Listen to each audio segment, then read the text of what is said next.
नमस्कार दोस्तों, स्वागत है आपका हमारी YouTube चैनल फैक्ट मास्टर पर। दोस्तों, चैनल पे पहली बार आए हैं तो चैनल को सब्सक्राइब जरूर कर लें। बात करने वाले हैं आज के इस वीडियो में एनटीपीसी में जो पूछे गए प्रश्न हैं वो शिक्षक भर्ती में रिपीट हो सकते हैं। तो कुछ प्रश्नों को इसमें डिस्कस करेंगे और एक और वीडियो के माध्यम से जितने भी प्रश्न एनटीपीसी के निकल के आ रहे हैं जो पूछे गए हैं उनके लिए एक सेपरेट वीडियो बनाया जाएगा। तो ये वीडियो बहुत ही महत्वपूर्ण होने वाला है क्योंकि इसमें जो प्रश्न पूछे गए हैं उन प्रश्नों से भी कई प्रश्न निकल रहे हैं। तो चलिए देखते हैं कौन से प्रश्न हैं जो दोबारा किसी भी वनडे एग्जाम में रिपीट हो सकते हैं।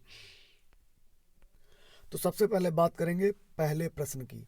प्रथम गोल में सम्मेलन का प्रश्न पूछा गया है एनटीपीसी में और ये बहुत ज़्यादा इंपॉर्टेंट है। कई बार जो है ये रिपीट भी हुआ है, तो शिक्षक भर्ती के लिए बहुत ज़्यादा इंपॉर्टेंट होने वाला है।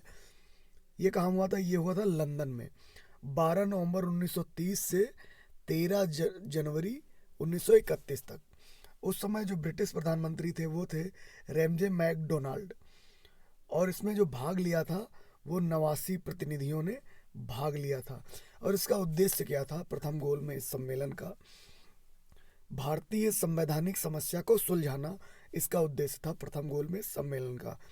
और चूंकि इसमें कांग्रेस ने भाग ही नहीं लिया था इस वजह से ये अनिर्णित हुआ, मतलब किसी भी निष्कर्ष पे नहीं पहुंच सका और सम्मेलन को स्थगित कर दिया गया। लेकिन इसमें जो भाग लिया था वो डॉक्टर अंबेडकर ने भाग लिया था और जिन्ना ने भाग लिया था। तो बहुत सारे प्रश्न जो है इसमें से बन रहे हैं। ब्रिटिश सरकार ये समझ गई कि बिना कांग्रेस के सहयोग से कोई भी फैसला नहीं हो पाएगा, इसीलिए जो बाद में हुआ था वो गांधी इरविन समझौता हुआ था 5 मार्च 1931 को। और ये कांग्रेस के सहयोग से गांधी इरविन समझौता हुआ था। ये भी प्रश्न पूछा गया है एनटीपीसी में कि गांधी इरविन समझौता किस तारीख को हुआ? 5 मार्च 1931 को। ये भी ध्यान में रखिएगा। अगला प्रश्न पूछा गया था प्लासी का युद्ध। तो दोस्तों, प्लासी का युद्ध हुआ था 1757 में नवाब सिराजुद्दौला और ईस्ट इंडिया कंपनी से। इसमें जो है नवाब सिराजुद्दौला हार गए थे और भारत में अंग्रेजों की सत्ता जो है स्थापित हो गई थी पूरी तरीके से। दूसरा जो तीसरा प्रश्न है वो सहायक संधि को लेकर के है कि सहायक संधि जो है किसके समय में हुई? तो ये लॉर्ड वेलेस्ली के समय में हुई थी और इसे 1798 में ये गवर्नर बना था, ध्यान रखिएगा।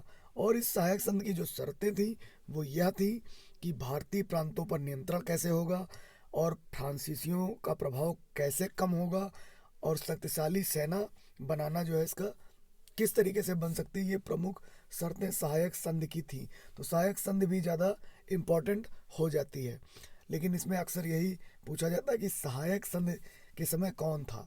तो लॉर्ड वेलेस्ली आपको याद रखना है।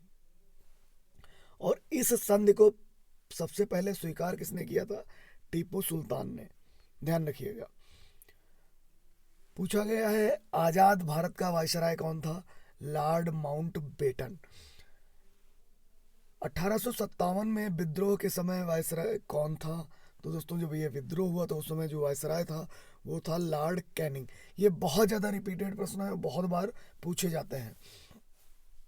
अगला प्रश्न पूछा गया अशोक स्तंभों की जो लिपि थी उसको सबसे पहले किसने समझा था? तो ये समझा था जेम्स प्रिंसेप ने। ये प्रश्न भी बहुत बार रिपीट होता है।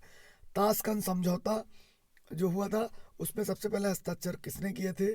ताशकंद समझौते पर हस्ताक्षर किए थे तत्कालीन प्रधानमंत्री लाल बहादुर शास्त्री ने। अगला प्रश्न पूछा गया कांग्रेस अधिवेशन को लेकर के, और जो कलकत्ता का कांग्रेस अधिवेशन था इससे बहुत ज़्यादा जो है सवाल पूछे जाते हैं। 1906 में हुआ था। इसमें जो नरम दल थे और गरम दल थे इनके मतभेद वास्तव में उभर के सामने आए थे। एक प्रश्न जो बार बार पूछा जाता है भारतीय राष्ट्रीय कांग्रेस के प्रथम मुस्लिम अध्यक्ष कौन थे? तो ये थे बदरुद्दीन तैयब। खिलाफत आंदोलन से प्रश्न पूछा गया है, बहुत ज़्यादा इंपॉर्टेंट है। मार्च 1919 में हुआ था। खिलाफत समिति का इसमें गठन हुआ था और मोहम्मद अली व शौकत बंधु ने जो है नेतृत्व किया था और गांधी जी ने खिलाफत आंदोलन में भाग लिया था। अगला प्रश्न पूछा गया है साइमन कमीशन कब वापस आया? तो ये आया था जो सर जॉन साइमन थे, उनकी नियुक्त की थी ब्रिटिश प्रधानमंत्री ने। और एक जो साइमन कमीशन का गठन किया, उसमें सदस्यों की जो संख्या थी वो 7 थी। 3 फरवरी 1928 को वापस आया था, और इसी को क्या कहा गया, श्वेत कमीशन कहा गया। अकबर शासक कब बना, ये बना था 1556 को। पूना पैक्ट पे सवाल पूछा गया है। तो पूना पैक्ट जो है ये भीमराव अंबेडकर जी व गांधी जी के मध्य एक समझौता हुआ था, जो पूना पैक्ट कहलाता है। कब हुआ था, 24 सितंबर 1932 को। स्थान कौन सा था, Yerwada jail, Yerwada central jail, Pune. अगला प्रश्न पूछा गया, खानवा का युद्ध किसके बीच हुआ। तो दोस्तों, खानवा का जो युद्ध हुआ था वो 16 मार्च 1527 को बाबर व मेवाड़ के राणा सांगा के मध्य हुआ था। और इसमें खानवा के युद्ध में बाबर जीता था और उसने गाजी की उपाधि धारण की थी। कहाँ पे है खानवा, आगरा से 35 किमी दूर खानवा है। तो दोस्तों, यहाँ पे कई प्रश्न बनते हैं। कब हुआ, 16 मार्च 1527 को। किसके मध्य, बाबर व मेवाड़ के राणा सांगा के मध्य। बाबर इसमें विजयी हुआ और गाजी की उपाधि उसने धारण की। अगला प्रश्न पूछा गया, मोपला विद्रोह। ये विद्रोह किया था मोपला मुसलमानों ने। केरल के जो मोपला मुसलमान थे, ये वहाँ के स्थानीय जमींदार थे, और इन्होंने 1921 में ब्रिटेनियों के विरुद्ध ये विद्रोह किया था 1921 में। अगला प्रश्न पूछा गया बुलंद दरवाजे को लेकर के। बुलंद दरवाजा 1602 इसका निर्माण वर्ष है। किसने करवाया था, अकबर ने। इसकी शैली जो है वो मुगल है। कहाँ पर है, फतेहपुर सीकरी में है। कहाँ पड़ता है ये, आगरा उत्तर प्रदेश में। और ये अकबर ने बनवाया था गुजरात विजय के उपलक्ष्य में, बुलंद दरवाजा। कई बार रिपीट होता है, मोस्ट इंपॉर्टेंट प्रश्नों में से एक है। ईस्ट इंडिया कंपनी की पहली अध्यक्षता तो दोस्तों ये की थी वारेन हेस्टिंग्स ने। 1773 में इसकी शुरुआत हुई थी, और 1601 में जब ईस्ट इंडिया कंपनी 1600 में आई, उसके बाद 1601 में सूरत में पहली फैक्ट्री इन्होंने खोली थी, और इन्होंने कोलकाता को राजधानी बनाया था। अगला प्रश्न दोस्तों, जामा मस्जिद के बारे में पूछा गया है। तो दोस्तों 1650 में जो है शाहजहां ने इसकी नींव रखी थी, और 1656 में जामा मस्जिद जो है पूर्ण हुई थी। इसकी ऊंचाई कितनी है, 41 मीटर। 6 वर्ष का इसको बनाने में समय लगा था। 10 लाख रुपए लगभग लागत आई थी उस समय। और शैली की अगर बात करें तो इस्लामी शैली और मुगल शैली में जो है इसे बनाया गया है। अगला प्रश्न पूछा गया, श्वेत क्रांति के जनक। ये कमेंट बॉक्स में आप बता सकते हैं कि श्वेत क्रांति के जनक कौन से हैं।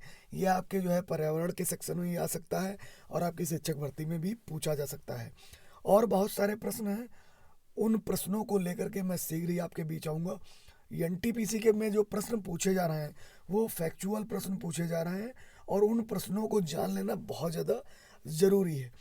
जल्दी मैं उसके लिए जो है वीडियो लेकर के आप लोगों के मध्य आऊँगा, क्योंकि वहाँ पे जो फैक्चुअल प्रश्न है वो सीधे सीधे आपकी शिक्षक भर्ती में पूछे जा सकते हैं। तो बने रहिए हमारे साथ। चैनल पे पहली बार आए हैं तो हमारे चैनल को सब्सक्राइब ज़रूर कीजिए। साथ ही साथ एक बात यहाँ पर और बताना चाहूँगा आप लोगों को, आप लोग स्टोरी चेक जो है देखते रहें। जो स्टोरी का सेक्शन है उसको देखते रहें। साथ ही साथ जो मैं पोस्ट करता रहता हूँ उसको भी यूट्यूब पे देखते रहें। और जो यूट्यूब शॉर्ट्स हैं उनको भी 16 सेकंड के वीडियो होते हैं, उनको भी आप देख लेंगे, क्योंकि उसमें भी आपको एजुकेशनल और बहुत ज़्यादा अच्छा मटेरियल मिल जाएगा। तो जल्दी मिलेंगे नए इन्फॉर्मेटिव वीडियो में, तब तक के लिए जय हिंद।